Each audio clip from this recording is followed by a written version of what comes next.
Namastê, bem-vindos ao nosso encontro, nosso satsang. Aqueles que estão participando hoje pela primeira vez, o encontro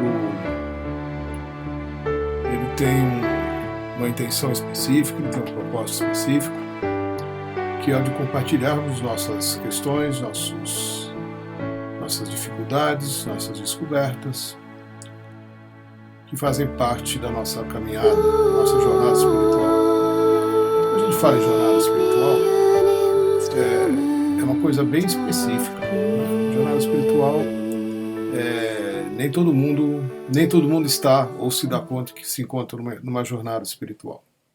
Jornada espiritual significa que você, num certo ponto da sua vida, se deu conta de que você sabe muito pouco, de que você não sabe quem você é, de que você não sabe por que você está aqui, que você está vivendo uma vida que mais acontece do que é feita de escolhas, que você tem poucas respostas, poucas compreensões, que o seu entendimento é extremamente limitado e que por conta de todas essas condições você se encontra maior parte do tempo em sofrimento.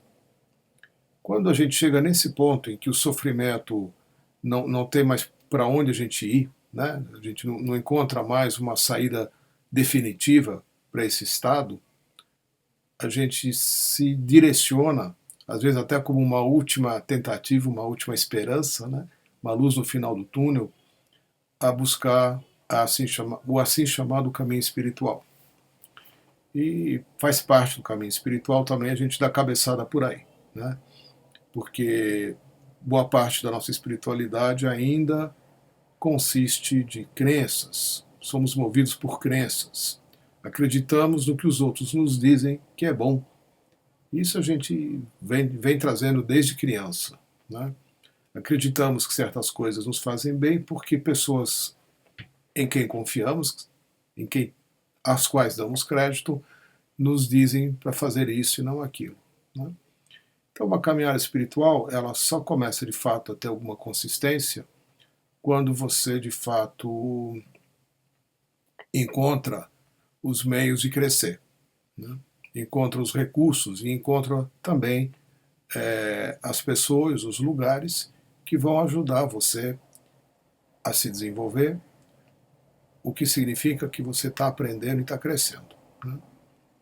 Então, é natural que a gente se depare com as situações, às vezes até de uma forma repetitiva, né? A gente caminha, quando vê, foi para o mesmo lugar que já esteve antes, como se estivéssemos mais uma vez nos dando conta que andamos em círculos, que não crescemos coisa alguma, né? Isso é mais fácil a gente perceber nas nossas relações, né? A gente inicia uma relação que acaba se tornando difícil por diversos fatores, a gente busca muitas vezes uma nova pessoa, inicia uma nova relação, quando vai ver, está se deparando novamente com situações, dificuldades muito parecidas.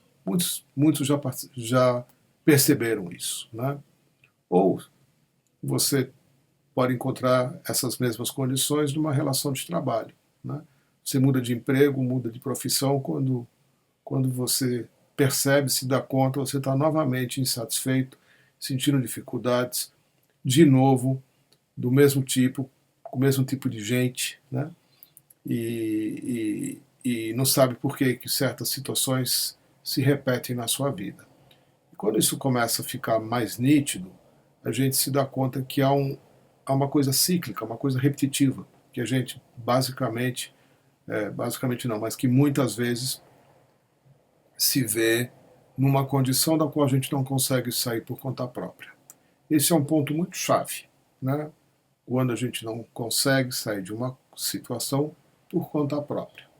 Aí é que muitas vezes, né, uma janela se abre e você vai em busca de algo que te tire do estado no qual você se encontra e te conduza para um estado diferente.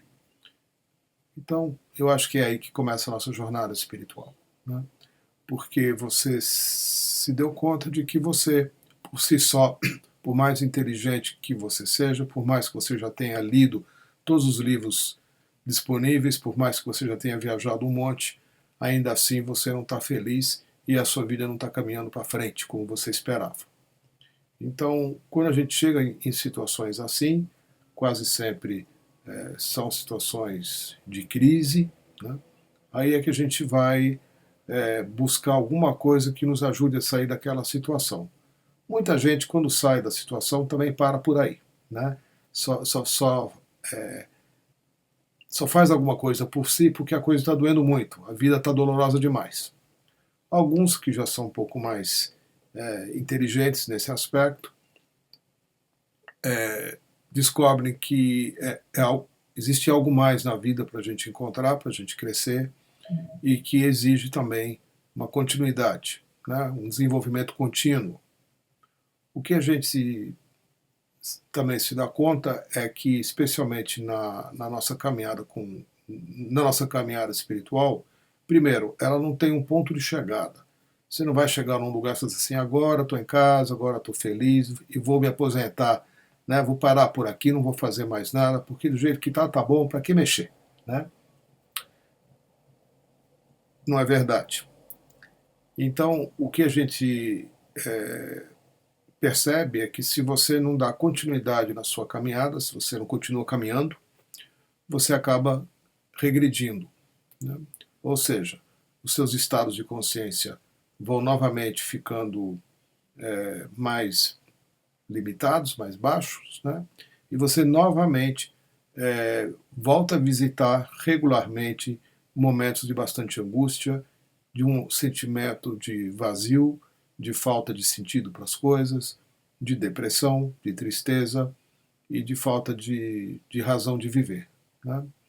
Então, caminhada espiritual, ela embora nem sempre seja algo que se faça ativamente, né? Existe um estado de presença, um estado de atenção que sim, né? Sim, ele é contínuo, ele não para, ele está sempre aqui, né? E o nosso encontro, ele foi concebido para que nós tenhamos suporte, para que a gente possa olhar para as coisas com mais cuidado, com mais detalhe, né? E que possa encontrar algumas respostas que nos facilitem um direcionamento na nossa caminhada, né? Tudo isso é bastante intensificado por aqueles que já vêm recebendo a Diksha, né? Eu sou um doador de Diksha, eu sou um trainer avançado e eu sou um Manas Meditator. Essas coisas todas que eu falei são processos pelos quais eu passei, também para disponibilizar para o maior número possível de pessoas as mudanças que são buscadas, né?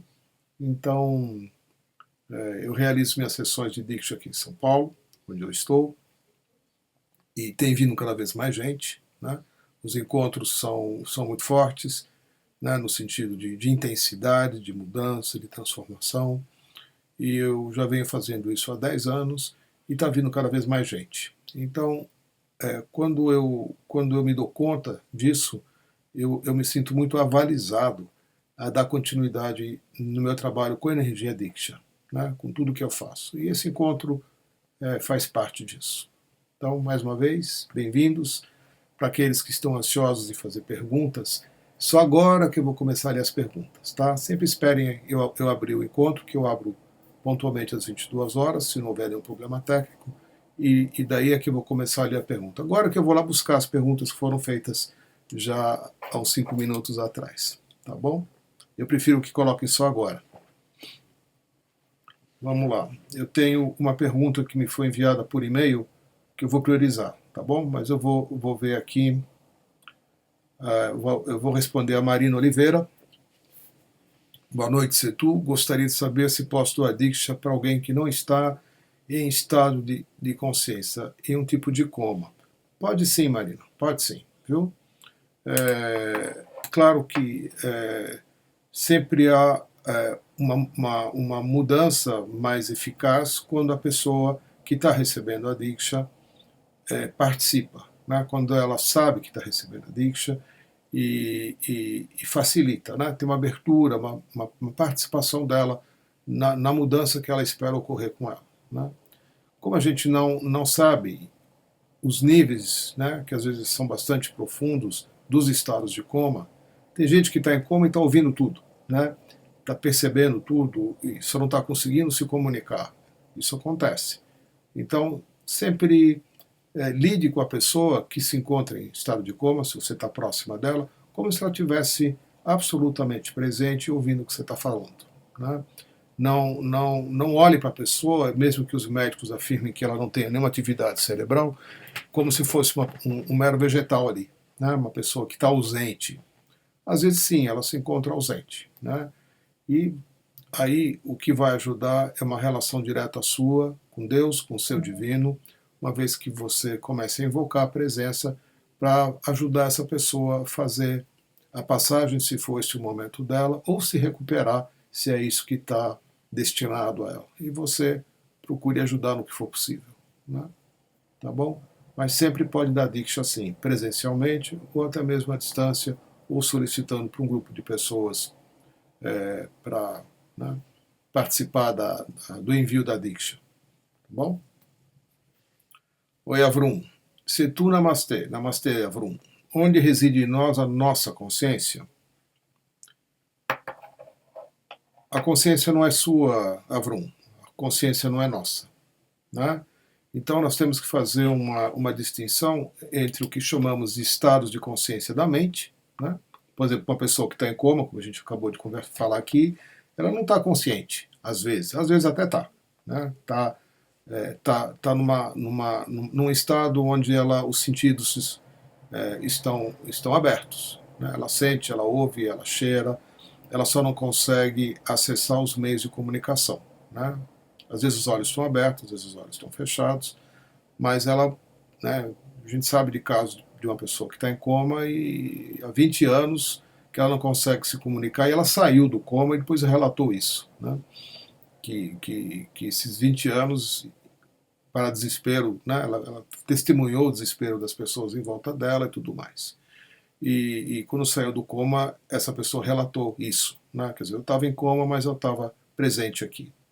Quando a gente fala em estados de consciência, é necessário fazer essa distinção, como eu já disse, né? Uma coisa é estado de consciência do cérebro, né? O estado mental, onde você está presente ao que está acontecendo com você mesmo, internamente e exteriormente. Esse é um estado de consciência que faz parte da nossa natureza e está atrelado ao nosso corpo físico, né? Então, obviamente, ele pertence ao cérebro, ele se localiza no cérebro, porque ele é coordenado, né? Ele é resultado de uma intensa atividade mental, né? De todo o nosso sistema energético, de todas as nossas reações químicas, dos nossos neurônios, das sinapses, né? Dos impulsos elétricos que circulam no cérebro, né? Então, esse é um estado de consciência físico. Quando falamos em consciência, não estamos falando desse estado.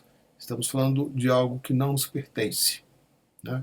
E isso, para a gente compreender, não é explicável tão simplesmente, né? Aí eu até sugiro que você leia alguma coisa do Osho, né? E de outros mestres que descrevem um pouquinho melhor o que é consciência, porque os mestres são capazes de falar meses, anos a fio, para fazer com que nós compreendamos o que vem a ser consciência, né?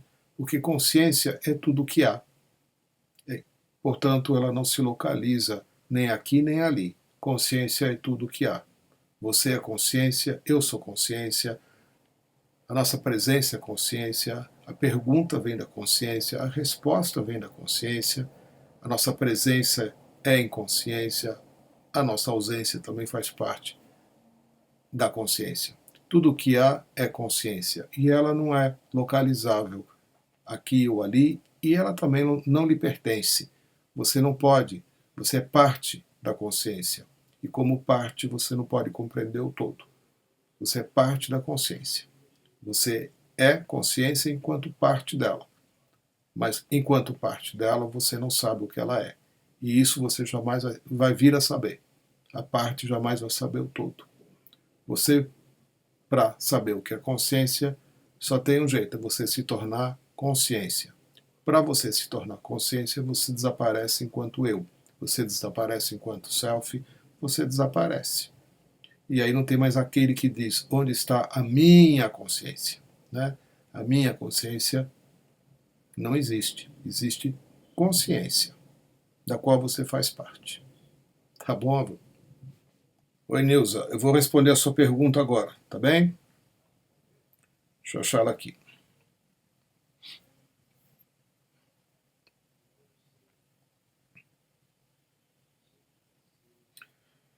Querido Setu, gostaria que você falasse um pouco mais sobre o ritual de liberação dos ancestrais. Hoje no satsang. Ok. Minha infância e adolescência foi marcada por muita violência verbal por parte da minha mãe. Já consegui entender que o que ela fez foi o melhor que podia e aceitei o fato sem ficar guardando mágoas. Quero fazer o ritual de liberação dos ancestrais, uma vez que meus pais já faleceram, mas tenho uma dúvida. Essa é a dúvida, né? Posso realizar o ritual mesmo ainda não me sentindo grata a eles pelo que fizeram por mim? Esse estágio de gratidão acredito que eu ainda não alcancei. No momento, o que eu já consegui foi me conscientizar dos fatos e aceitá-los. Obrigado, Setu, namastê. Então, Neuza, não há pré-requisitos para você participar do ritual dos antepassados. Né? Se fosse necessário que estivéssemos num específico estado de gratidão, de amor, né? Talvez nem fosse necessário fazermos um processo desses. Então, todos os processos, tudo aquilo que realizamos com a intenção, com o intuito de trazer liberação em nossas vidas, né? É porque nós não temos ainda, ou não estamos ainda, numa condição própria de fazê-lo. Então, o processo de liberação dos antepassados, ele não é feito por uma ação direta sua. Tá bom? Não é você que vai liberar os seus antepassados. Né? Então, o fato de você sentir-se mais ou menos grata, de fato, não vai fazer diferença. Tá bom? Não é necessário que você se sinta num estado no qual você não se encontra, para então poder facilitar alguma coisa assim. Tá? Então, essa condição não é necessária. A liberação dos antepassados é um processo que leva por volta de umas 5 horas. Né? Hoje ele já não inclui mais o ritual que fazíamos, né?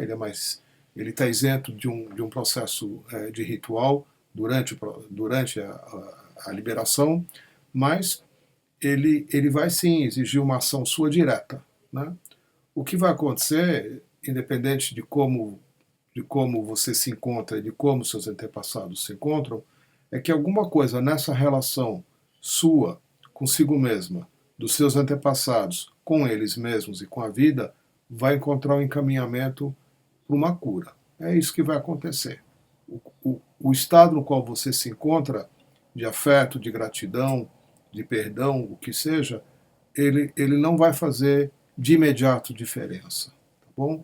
Porque o foco do processo é mais no estado no qual eles, os seus antepassados, possivelmente ainda se encontrem. Né? E a sua parte é disponibilizar os meios para que eles saiam da condição na qual eles possivelmente ainda se encontram e se direcionem para um nível mais alto, né? Para que eles possam se fundir em luz ou possam encontrar um desprendimento da condição na qual eles se encontram. Um desapego, às vezes, até da condição na qual eles se encontram, por N razões. Isso tudo é explorado no processo de liberação. Né? Existem vários fatores que mantêm os nossos antepassados, muitas vezes, num lugar, numa condição, e isso nos afeta diretamente, porque somos descendentes deles. Né? Então, a gente busca fazer o trabalho de liberação para que eles possam seguir adiante na sua jornada, né, de vida, sua jornada espiritual, e que nós possamos também estar liberados daquilo que nos mantém vinculado a eles por sermos herdeiros de inúmeras condições de vida, inclusive de karma. Né? Mas isso não exige que você, nesse momento, se sinta grata ou reconhecida, se isso não faz parte de você. Então, integridade, como eu mencionei até aqui a semana passada, é um aspecto muito importante. Né?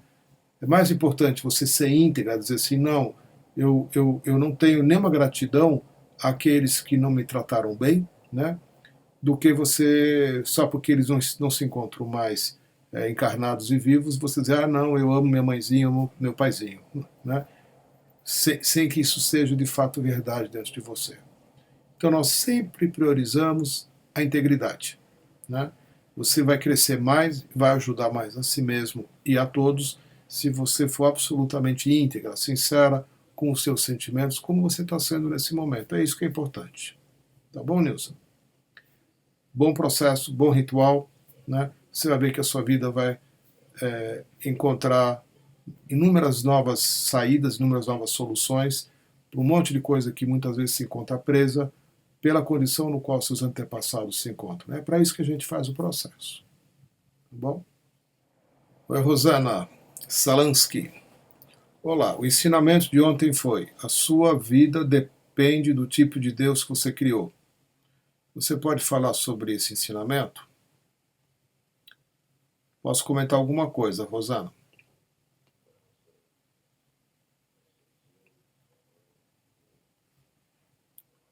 Gente, depois que a gente começa o encontro, é legal não cumprimentar mais, tá bom? Porque as perguntas vão descendo na medida que vocês vão dando boa noite e eu perco um tempo para encontrar aí a sequência, tá?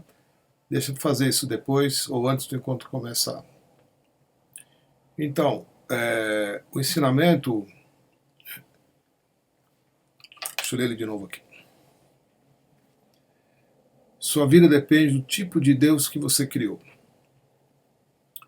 Primeira coisa é compreender que você tem uma relação com Deus e, portanto, com a vida, possivelmente com um Deus que lhe foi dado, né? Ou pela sua família, pelos seus professores, pelos padres, pelos pastores, pelos rabinos, pelos monges. A sua relação com Deus, ela vem num pré-formatada, né? De acordo com uma cultura a qual você pertence. Então, a relação com Deus, ela ainda é inicialmente parte de um processo de crenças que você recebeu quando era criança, né? Que existe o inferno, que existe o céu, que se você for uma boa menina você vai para o céu, se você fizer coisa errada você vai para o inferno, né? O inferno é assim, Deus é uma pessoa, né? Pessoa não, né? Mas uma criança, ele entende que Deus mora no céu, a criança já concebe um Deus que acaba também sendo severo, né? Nas religiões judaico-cristãs, a nossa relação com Deus sempre é com um pai julgador, um pai bravo e punidor, né? Essa é uma das características da nossa relação com Deus. Se formos buscar outros sistemas de crença, vamos ver que a relação com Deus não tem esses aspectos punitivos e severos, né? Você vai se relacionar com Deus como sendo também uma árvore, o vento, o sol, as galáxias, o universo como um todo, né? Todos os seres vivos. Isso é Deus. Então, a sua vida vai se desenvolver na relação com Deus da forma como Deus com o qual você se acostumou a conviver. É mais ou menos isso que está sendo dito aí, né? Então é importante a gente investigar isso, acrescentando alguma coisa que não faz parte da sua pergunta, né? Nós tendemos a nos relacionar com um Deus à imagem e semelhança dos pais que temos, né? Então o Deus é uma entidade humana, é uma figura humana, né? Que sente, age e responde como um ser humano, e nós tendemos a atribuir a este Deus uma semelhança ao pai físico, ao pai biológico que a gente tem, né? Se você tem um pai que é um pai ausente, um pai punidor, né, que te cobra, que muitas vezes não te dá liberdade para você agir, para você ser você mesma, né? É assim, é este Deus que você, entre aspas, teme, de qual você tem medo, né, de quem você, né, com quem você caminha tentando não fazer muita coisa errada para você não ser punida, né? Esse é um tipo de Deus que vai, obviamente, direcionar a sua vida de um jeito muito específico, né? Você mais procura na vida não pecar, né? Não fazer coisas erradas para que Deus não te puna, do que outra coisa. Então esse é o tipo de relação com Deus, né? Existem outros, né?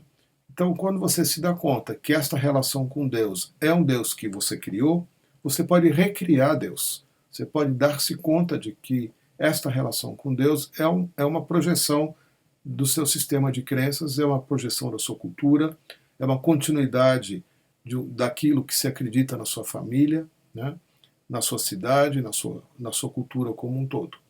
Quando você começa a viajar um pouco e interagir com outros sistemas de crença, com outras culturas, né, você vai ver que existem outras formas também de se relacionar com Deus.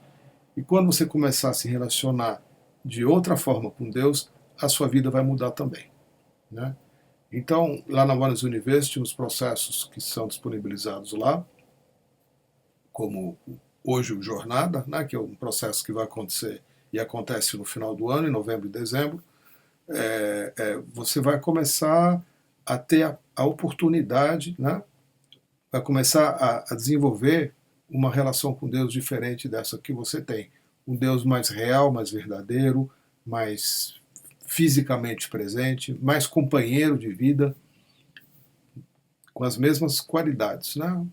Te protegendo, te orientando, te guiando, te dando suporte, onipresente, onisciente, né? Mas não punidor, né? E não te mantendo presa num sistema de crenças que não corresponde à sua natureza, né? Então, é o máximo que eu consigo falar aqui a esse respeito, né? O resto precisa ser ainda experienciado de uma forma vivencial, né? Mas fica um indicativo, né? Porque essa frase foi colocada para todos nós, para que a gente investigue qual é também o tipo de relação de Deus que a gente tem e como é que a nossa vida, né, está seguindo, se direcionando para um crescimento maior, ou se estamos nos mantendo numa condição de medo, de temor, de não dar certo, de não ir para o céu, de ir para o inferno, de sermos pecadores que precisam regularmente fazer alguma coisa para sermos liberados, né, porque nos acometem coisas negativas e a gente não sabe como fazer para evitar isso. Logo, nunca seremos merecedores de uma vida melhor, nunca iremos para o céu, né? Então essas coisas precisam ser revistas. Eu não estou aqui entrando no mérito, estou só botando na mesa alguns sistemas de crença que direcionam nossas vidas. Esse é o comentário que eu posso fazer. Tá bom, Rosana?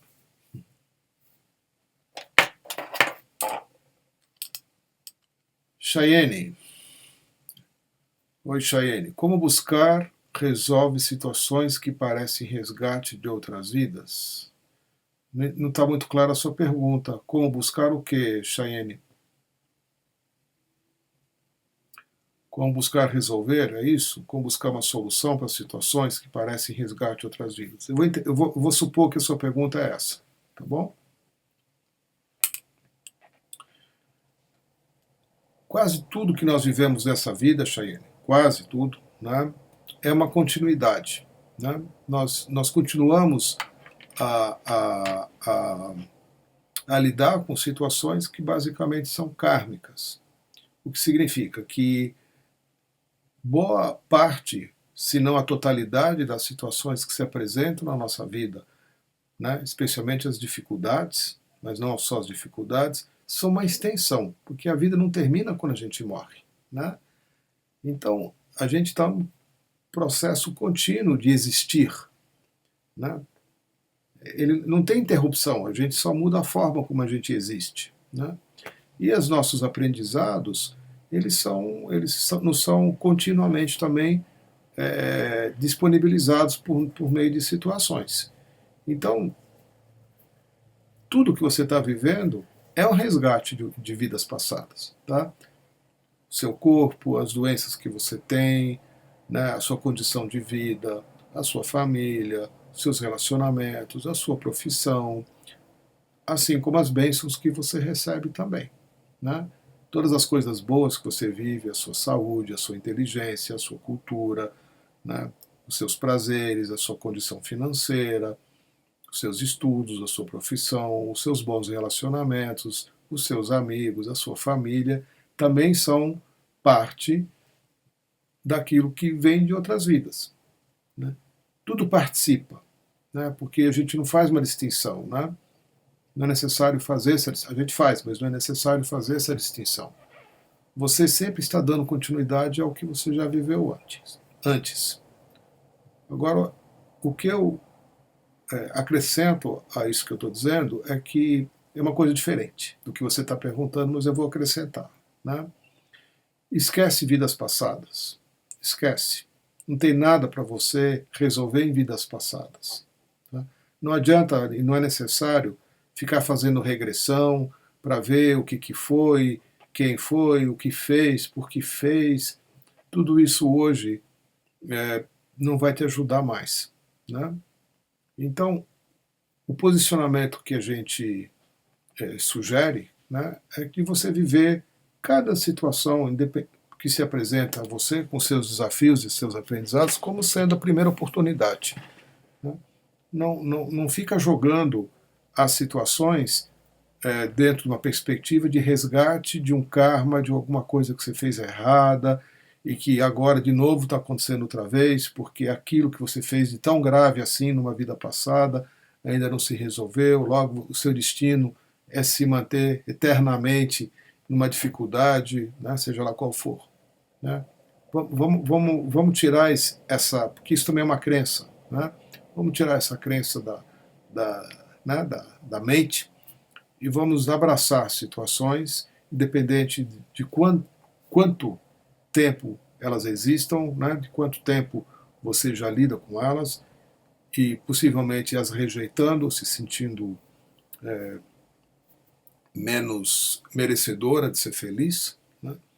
Aí, quando a gente chega nessa coisa do menos merecedora de ser feliz, é que a gente vai atribuir às nossas dificuldades alguma coisa que aconteceu em alguma outra vida, que não é possível, né? E vai querer ver o que foi, para ver se dá um jeito de consertar aquilo que aconteceu. Bobagem, tá? Bobagem. Não precisa fazer isso, não, né? Então, se uma situação está ocorrendo a você e está te trazendo dificuldades hoje, é porque sim, você já se encontra hoje em perfeitas condições e com todos os instrumentos, com toda a força, com todos os meios para lidar com ela. E para que ela não volte a se repetir mais adiante, né? Independente dela ter acontecido há 100, 200, 500, 1000, 2000, 5000 anos atrás. Não importa, não faz diferença, né? O que importa é que você hoje está vivendo algo com o qual você não está conseguindo lidar muito bem, portanto a sua vida está, né, passando por situações que estão te dizendo isso. As situações elas estão sinalizando que alguma coisa ainda precisa ser aberta, precisa ser curada, precisa ser resgatada. Então a vida está te trazendo novamente uma situação para você, ao lidar com ela, se desapegue dela e siga em frente, porque o teu caminho é um caminho para a luz, assim como o caminho de todos nós, tá bom? Não foca em vidas passadas, foca só no presente mesmo. O que passou, né, as situações do passado, elas trouxeram as lições que elas tinham que trazer na época que você as viveu. Hoje, as situações são novas e você vai lidar com as dificuldades, com as situações que você está vivendo no presente momento. Não adianta atribuir a vidas passadas, porque isso não vai te ajudar, não vai te levar a lugar algum. Tá bom? Oi, Patrícia Yuka Kono. Cetus ritual de liberação dos ancestrais, que começará dia 24, funciona da mesma maneira? Sim, funciona da mesma maneira. A gente só faz um ritual, tá bom? O que muda só é que os termos avançados, e eu sou um deles, regularmente oferecemos esse processo para quem quiser participar e se inscrever. E agora está sendo oferecido um processo que está sendo conduzido lá na Manas University, na Índia, pelos monges lá, e a gente coparticipa deles aqui, fazendo a nossa parte aqui, seguindo as orientações que são dadas, tá bom? Mas o objetivo sempre é o mesmo, né? Todos nós somos portadores de inúmeras dificuldades em nossas vidas que transcendem a nossa pessoa, porque nós temos o assim chamado karma de família, nós temos o assim chamado karma até de lugar, né? Até o Brasil tem o karma dele, até o planeta Terra tem o karma dele, né? Então, tudo aquilo que é feito para que nossos antepassados, como eu já disse aqui, sejam liberados, vai afetar as nossas vidas. Tanto faz o formato que isso é feito, né? A intenção, o princípio é o mesmo. O princípio é que nossos antepassados sejam liberados, encontrem uma condição de existência superior a essa na qual eles se encontram hoje, porque isso vai liberar um monte de gente que é herdeiro desse, né? Nós herdamos as dores, as dificuldades, as limitações dos nossos antepassados. Então, quando eles encontram um caminho de liberação, nós também somos liberados juntos, né? Tanto faz o tipo de processo que é usado para isso, né? Tá bom, Patrícia? Oi, Deus. Daisy Périos Bonberger. Sou gaúcha. Fiz o processo dos ancestrais no dia 4, faz pouco tempo, né? A necessidade de fazer o ritual, eu não sei que orientação você recebeu, tá bom, Daisy? Existe sim um ritual que, o último processo que eu ofereci, nós ainda fazíamos um ritual sim, né? Nós dávamos a orientação para que os participantes dos processos dessem continuidade por mais 11 dias a um processo em casa depois, uma lição de casa, né? Eu acredito que você tenha recebido essa orientação também. Se você a recebeu, faça, tá bem? Os rituais que nós fazíamos até o ano passado, eles estão suspensos. A gente não faz mais ritual em processo, né? E estamos aguardando orientações novas, mais claras, que já nos prometeram que vão ser dadas em breve, né? A gente está cobrando da Índia, dos nossos guias lá, essas orientações, porque toda hora as coisas estão mudando muito e eles nos anunciam lá, agora mudou o Srimurti, agora mudou o Mula Mantra, agora não tem mais ritual, agora a iniciação é feita assim, agora não se faz mais assado. E nós ficamos confusos também aqui no Brasil, porque as mudanças nem sempre são explicadas e a gente se perde um pouquinho na maneira como a gente compreende as coisas que estão acontecendo, né? Então, isso em breve vai mudar, porque eles já nos prometeram, mais uma vez semana passada que a gente cobrou isso, que receberemos as novas orientações bem específicas e detalhadas de como proceder em relação a todas as coisas, desde a sessão de Diksha até, por exemplo, o processo de liberação dos antepassados. Enquanto isso não ocorrer, faça e siga aquilo que te foi orientado no processo que você fez, tá bom? Oi, Vera Lúcia. Boa noite. Como desenvolver uma relação mais profunda com a Luz Suprema, tal como a Ama Bhagavan? Do mesmo jeito, né? Do mesmo jeito. Ama Bhagavan nada mais são não, é só a forma de falar, né? Ama Bhagavan são uma expressão da Luz Suprema. Você é uma expressão da Luz Suprema, né? Nós somos expressão da Luz Suprema. Luz Suprema a gente não consegue se relacionar de uma forma direta, porque ela não é personal, né? Não tem uma entidade ali visível com a qual você se relaciona, como o Vinha ainda o faz, na presença, na manifestação de avatares vivos que são uma expressão dessa luz, né? Agora, a luz suprema da qual os avatares emergem, né, se manifestou na forma do orbe dourado, da luz dourada, né? Fisicamente é uma bola dourada. E energeticamente nós a vemos ou a chamamos de luz suprema ou orbe dourado. Então, a relação que vai se desenvolver não é excluindo o Yama Bhagavan e agora como se você estivesse mudando de canal com o controle remoto da sua televisão, né? Agora não é mais isso, vou mudar de canal, agora eu tenho que me relacionar com isso. Não é esse o processo, né? O processo é de você compreender que o Yama Bhagavan são uma manifestação dessa mesma luz suprema com a qual você hoje pode se relacionar diretamente sem precisar deles, né? Porque eles são uma manifestação dela física, mas eles são manifestação desde sempre desta mesma luz suprema com a qual você pode se relacionar, tá bom? A forma de você se relacionar, ela tem que ser natural e espontânea, você vai desenvolvendo, né? Você vai desenvolvendo essa relação. Ela não pode ser dada para uma terceira pessoa, agora faz isso, faz aquilo outro, né? Você vai buscar estabelecer contato com ela, né? Nós hoje temos o novo mantra, né? E o mantra, ele era em 3 frases, agora ele é em 5 frases. Se você puder, eu não estou com ele na mão aqui agora, né? Ele não está perfeitamente decorado na minha mente, mas se você puder estudar o que esse mantra está dizendo, você vai ver que é uma descrição das formas como a luz suprema se manifesta, né? Das qualidades da luz suprema, né? E isso vai ajudar você a introjetar uma nova forma de relação, porque você vai saber com o que você está se relacionando. Então é importante, né?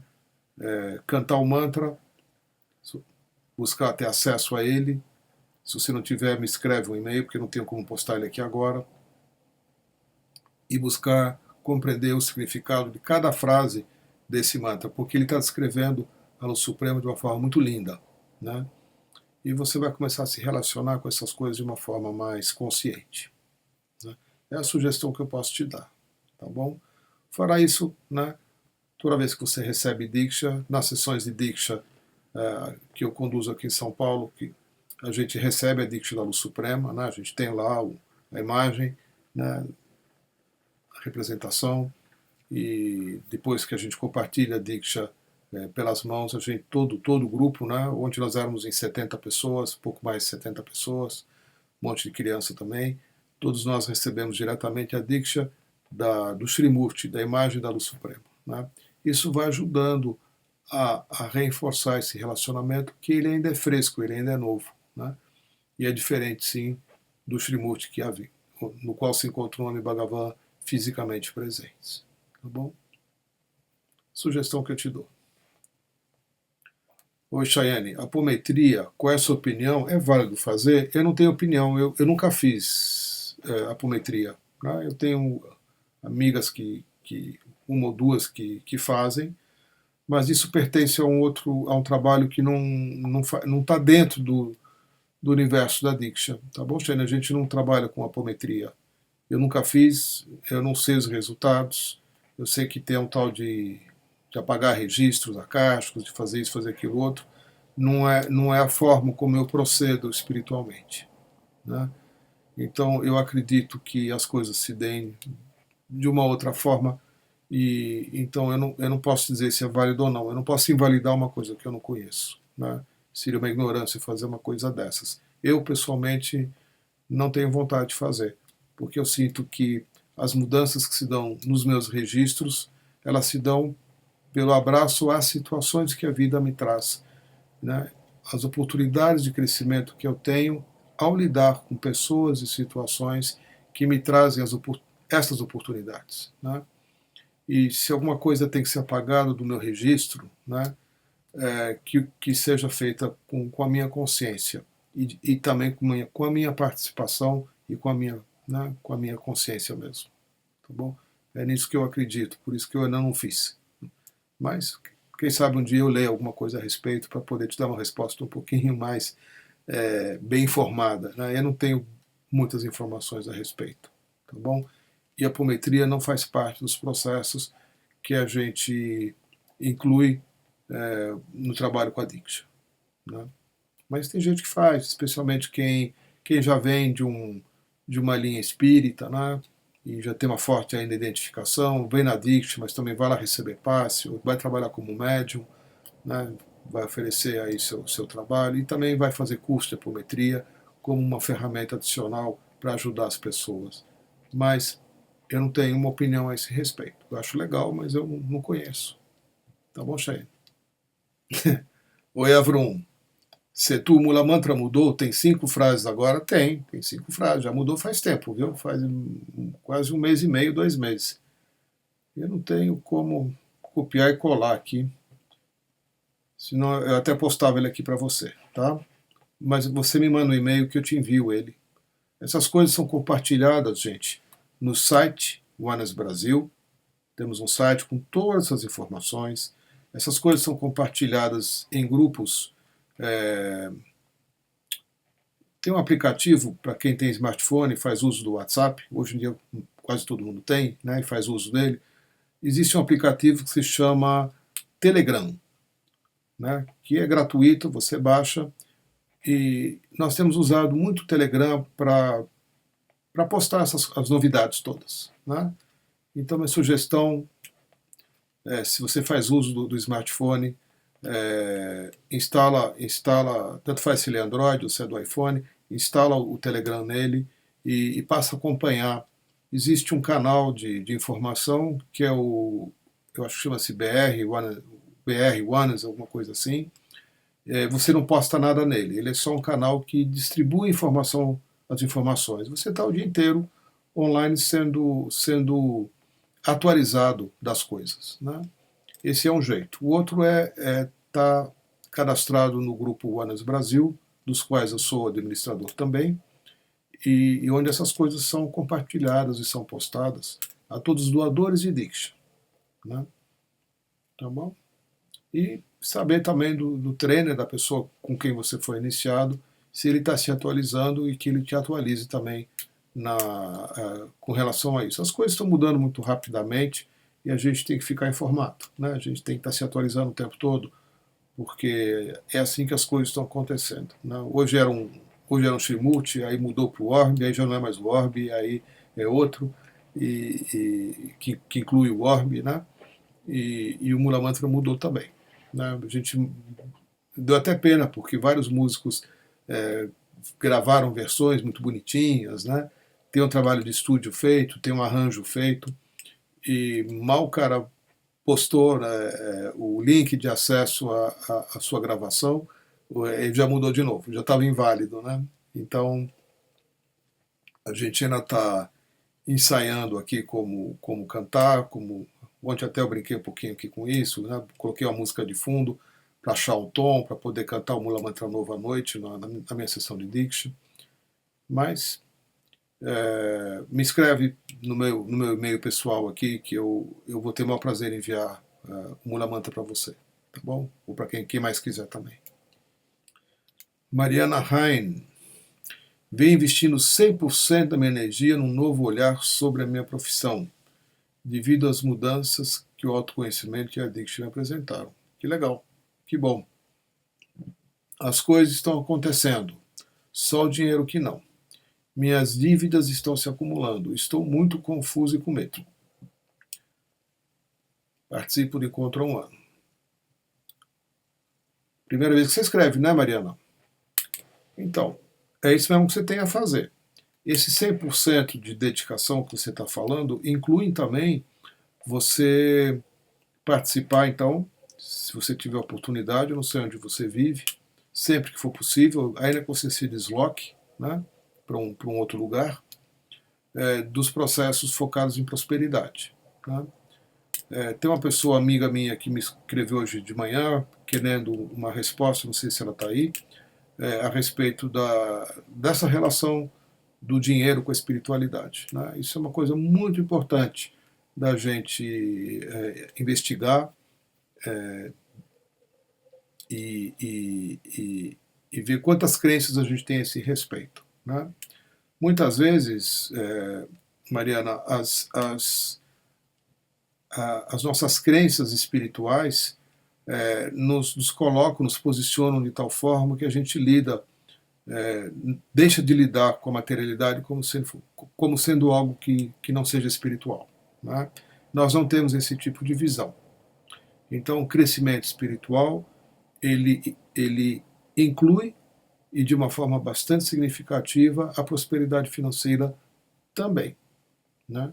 Então, nós buscamos a realização, a satisfação dos desejos, né, quase como um pré-requisito para que você, livre, então, das coisas que você precisa, materiais, você possa se dedicar a explorar outras dimensões da sua existência, sem estar se ocupando, né, da manutenção da vida. Isso é a trajetória que a gente faz através dos chakras, né? materialidade, o dinheiro, a manutenção da vida, se encontra no nosso primeiro chakra, no chakra base, né? O Muladhara.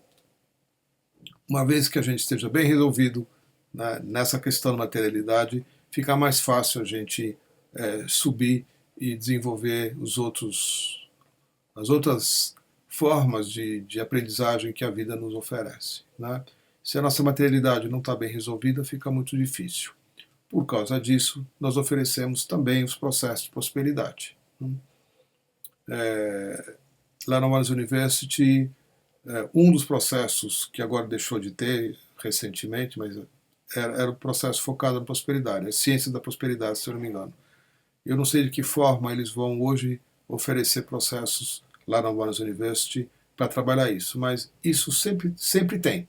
A gente está sempre dando bastante prioridade para que esses aspectos ligados à prosperidade sejam trabalhados também, porque a prosperidade não está fora da espiritualidade, né? Não está fora, está dentro, está muito dentro. Na nossa relação com as coisas, na nossa relação com os nossos pais, na nossa relação com a vida, na nossa relação com as crenças, né? Nós vamos ver que a prosperidade também tá bastante vinculada e é participante disso tudo, né? Então, uma vez que você está 100% dedicada, né, vamos investigar aí, né? Procura se encaminhar para algum lugar que, se não sei onde você vive, enfim, mas sempre tem alguém oferecendo processo de prosperidade. Se você ficar sabendo de algum lugar próximo que você possa ir, vai e participa, né? E não exclui isso da sua vida, tá bom? O Avrum, no despertar na unidade que fiz em maio, eu reciclei semana passada e no momento foi falado de cinco. Desse de 5, só o de 3. Mas hoje são 5. Já faz tempo que são, viu? Já faz quase um mês. Tá? São 5 frases. Aí, o Pedro está colocando aqui. É esse aqui, ó. Está logo acima aqui. Tá bom, Avrum? É isso que o Pedro Emrich está colocando aqui.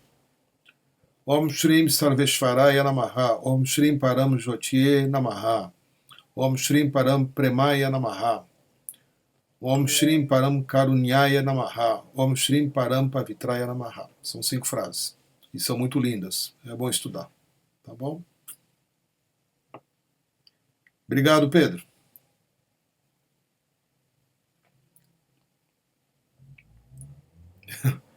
Já fez 3 vezes, Mariana? 3 vezes você fez o processo de prosperidade. Entende perfeitamente. Então tá bom. Então você precisa ter um pouco de paciência e continuar trabalhando, né? Você é de São Paulo? Segunda vez que eu escrevo. Tá bom.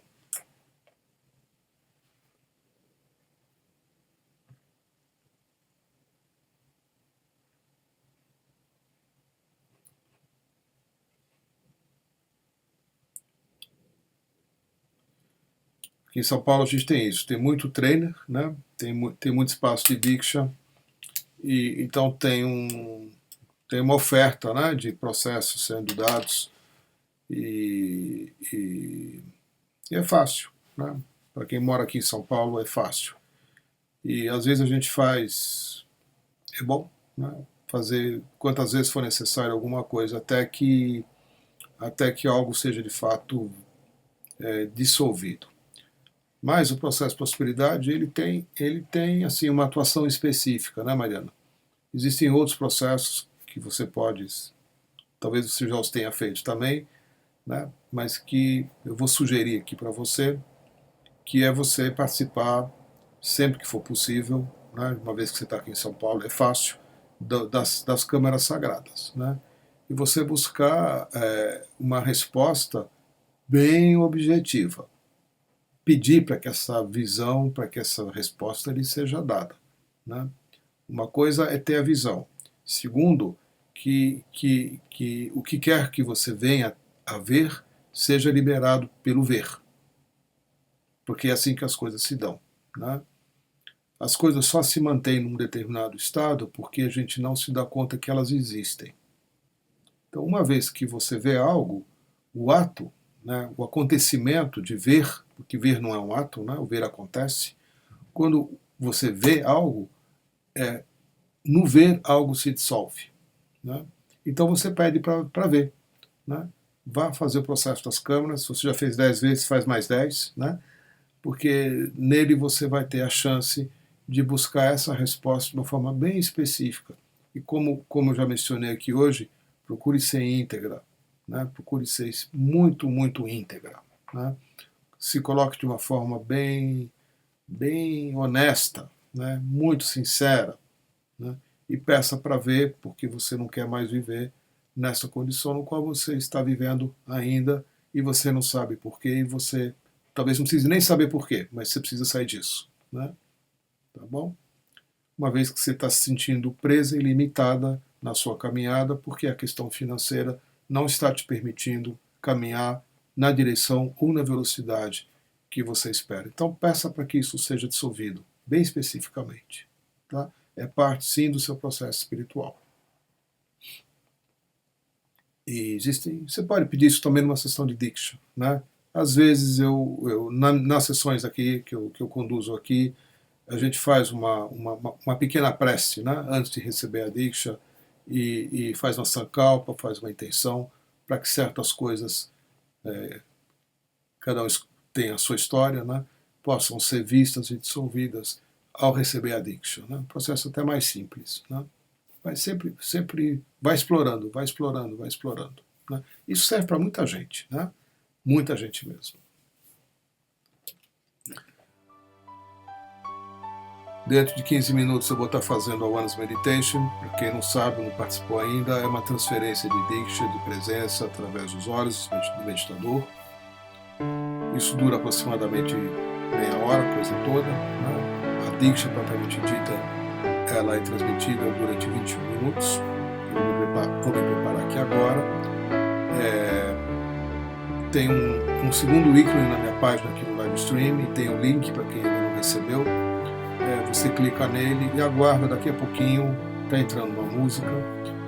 Na One's Meditation eu não vou interagir mais, eu não vou conversar mais, né? Parte de conversa fica restrita aqui ao encontro. Na One's Meditation simplesmente vamos ficar juntos, vamos nos conectar com a presença divina, vamos receber a Diksha, vamos buscar a liberação de tudo aquilo que está precisando ser encontrado, liberado, curado, liberto, que a gente possa seguir adiante. Muito obrigado, muita gratidão pelas perguntas maravilhosas, pela presença luminosa. Namastê. Let me sow your love where there is injury. Gratidão, Daisy.